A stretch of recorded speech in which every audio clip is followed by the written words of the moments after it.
Izlaskom posljednjeg lista zastavice, pšenica završava vlatanje. U narednom periodu ključno je očuvati zdravstveno stanje za prinos najvažnijih listova, a to su upravo zastavica i list ispod. Fungicid Priaxor u dozi od 1 litre po hektaru osigurava kompletnu i dugotrajnu zaštitu te duže i kvalitetnije nalijevanje zrna. Priaxor daje više sigurnosti i fleksibilnosti jer štiti i dijelove lista koji u vrijeme tretmana nisu bili vani.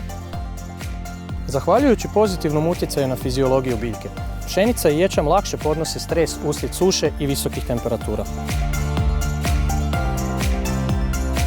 Priaxor je investicija koja se uvijek isplati, zato i dalje ciljajte visoko. BASF. We create chemistry.